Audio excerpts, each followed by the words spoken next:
Good morning प्यारे बच्चों। आज की डिजिटल क्लास में आप सबका स्वागत है। पिछले वीडियो में हम सीख रहे थे हिंदी कक्षा 8 का सामयिक मूल्यांकन कसौटी, जो सितंबर 2020 में ली गई थी और उसका अंक था 25। इसे हम एकम कसौटी भी कह सकते हैं। तो इस एकम कसौटी में हमने 1, 2 और 3 प्रश्नों के जवाब मिले थे। आज के वीडियो में हम चौथे प्रश्न से शुरू करेंगे। चौथा प्रश्न था, निम्नलिखित परिच्छेद को पढ़कर प्रश्नों के उत्तर लिखिए। वो 5 मार्क का था। ये है परिच्छेद यानी फकरा या पैराग्राफ। ये पैराग्राफ हमें पढ़ना है और 5 प्रश्नों के जवाब देने हैं। प्रातःकाल भ्रमण के लिए ऋतु तथा मौसम उपयुक्त होता है। प्रातःकाल सर्दियों में भी अवश्य घूमना चाहिए। पैदल चलना भी एक तरह का व्यायाम ही है। हमें पुस्तकों में भी ऋषियों द्वारा ब्रह्म मुहूर्त में उठने तथा स्नान करने नदी तक जाने का वर्णन मिलता है।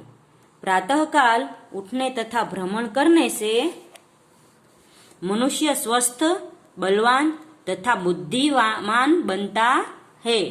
ऋषियों के दीर्घायु होने का रहस्य भी यही था। यह भ्रमण बालक, वृद्ध, युवा, नारी सबके लिए लाभदायी है। सभी का स्वास्थ्य अच्छा बनता है। विद्यार्थियों को प्रातः उठकर भ्रमण करके अवश्य पढ़ना चाहिए। इस काल में पढ़ा हुआ आसानी से याद हो जाता है। इस प्रकार कम परिश्रम में ही वह अधिक पढ़ सकते हैं। तो इस पैराग्राफ में हमने देखा भ्रमण का महत्व। भ्रमण का यानी कि हम है जो घूमने जाते हैं। घूमने जाना यानी वॉक पर जाना। इंग्लिश में हम उसे वॉक कहते हैं। तो हम सुबह प्रातःकाल को जब उठ के वॉक करने जाते हैं तो वो हमारे लिए स्वास्थ्य के लिए भी अच्छा है और हमारे लिए भी अच्छा है। ये एक प्रकार का व्यायाम है। तो अब पहला प्रश्न है, ऋषि मुनि स्नान करने के लिए नदी तक पैदल चलकर क्यों जाते थे? तो नदी तक ऋषि मुनि स्नान करने के लिए पैदल जाते थे क्योंकि वह प्रातःकाल उठकर भ्रमण करने तथा स्नान करने से मनुष्य है वो स्वस्थ, बलवान और बुद्धिमान बनता है। इसलिए ऋषि मुनि स्नान करने के लिए नदी तक पैदल जाते थे। सुबह शब्द का पर्यायी शब्द परिच्छेद में से खोजकर लिखिए। तो सुबह शब्द का पर्यायी शब्द होता है प्रातः। फिर तीसरा प्रश्न है, अल्पायु शब्द का विलोम शब्द परिच्छेद में से ढूंढकर लिखिए। तो अल्पायु शब्द का विलोम यानी विरोधार्थी शब्द होगा दीर्घायु। फिर है, हमारे अभ्यास के लिए कौन सा समय अधिक अच्छा होता है? तो हमारे अभ्यास के लिए प्रातः काल में पढ़ा हुआ है वो समय अधिक अच्छा होता है। यानी हम है वो प्रातः काल में जो जिस समय प्रातः काल के समय पढ़ते हैं वो समय हमारे लिए अधिक अच्छा होता है, क्योंकि उस समय हम जो पढ़ लेते हैं वो आसानी से याद रहता है। और यदि प्रातः काल भ्रमण करने के पढ़े तो ज्यादा आसानी से याद रहता है। फिर 5वां प्रश्न है, परिच्छेद के लिए उचित शीर्षक लिखिए। तो इस परिच्छेद में हमने सीखा है भ्रमण के बारे में। तो हम इस परिच्छेद को भ्रमण का महत्व भी दे सकते हैं, या फिर इस परिच्छेद को हम कह सकते हैं पढ़ाई का सही समय। पर भ्रमण का महत्व है वो इस परिच्छेद को बिल्कुल बंद बेचता है। यानी हम इसको भ्रमण का महत्व ही परिच्छेद को है वो शीर्षक देंगे। फिर आगे है, निम्नलिखित विषय पर 100 शब्दों में निबंध लिखिए। तो हमारा विषय है यदि मैं नेता होता। यदि मैं नेता होता तो मैंने अपने विचार इस निबंध में प्रस्तुत किए हैं। आप है वो इसके अलावा भी कोई भी आपके मन में विचार हो कि आप नेता बनो और क्या करोगे, तो वो विचार आप है वो प्रस्तुत कर सकते हैं। यहाँ पर मैंने अपने विचार लिखे हैं। निबंध यानी एक वस्तु को बांधना या एक विषय को बांधना। नी और प्लस बंध यानी एक बांधना। तो हम है वो यदि मैं नेता होता उस विषय को बांध कर मैंने मेरे विचार है वो प्रस्तुत किए हैं। मैं समझता हूँ कि हमारे देश में राजनीतिज्ञ का उच्च पद होता है। यदि मैं नेता बन जाऊं तो मैं भी इसी प्रतिष्ठा को पा जाऊंगा।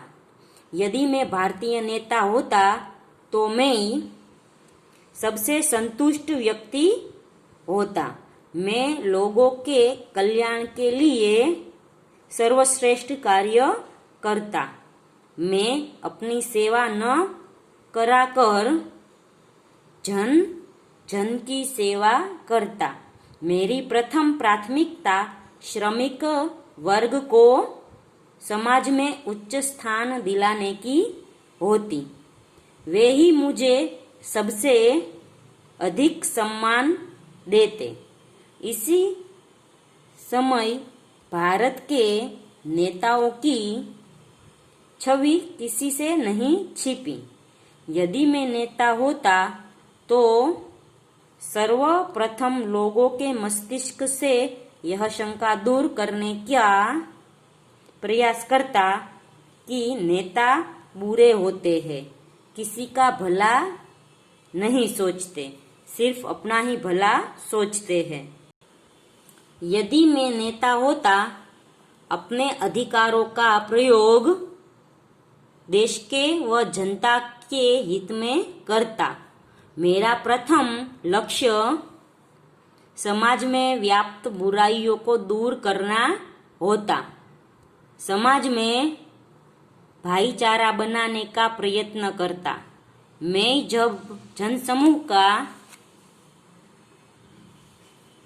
पूरा ध्यान रखता। मैं पूरे वर्ष का अपना समय निर्वाचन क्षेत्र में रहने वाले मतदाताओं के साथ व्यतीत करता। निर्वाचन यानी जिसे जहाँ से उसे पसंद करके नेता बनाया गया है उस गांव या उस जो भी उसका क्षेत्र होता वहाँ वो व्यतीत करता। इसके अलावा मैं अपनी सर्वश्रेष्ठ क्षमता के साथ अपने देश की भी सेवा करता। उन लोगों की सेवा करना नहीं भूलता जिसने मुझे ये नेता का पद दिलाया है। यदि मेरा यही दृष्टिकोण रहा तो मैं चुनाव बार बार जीतता। मुझे लगता है कि भारत में नेता यदि निष्ठावान, सत्य और देशभक्त हो जाए तो हमारे देश की उन्नति को कोई नहीं रोक सकता। तो बच्चों यहाँ पे मैंने अपने विचार व्यक्त किए हैं, आप अपने भी विचार व्यक्त कर सकते हैं। तो यहाँ पर है वो एकम कसौटी का जो प्रश्न पत्र था वो पूर्ण होता है। अगले वीडियो में हम गुजराती की एकम कसौटी का जवाब देखेंगे। तब तक के लिए गुड बाय, टेक केयर।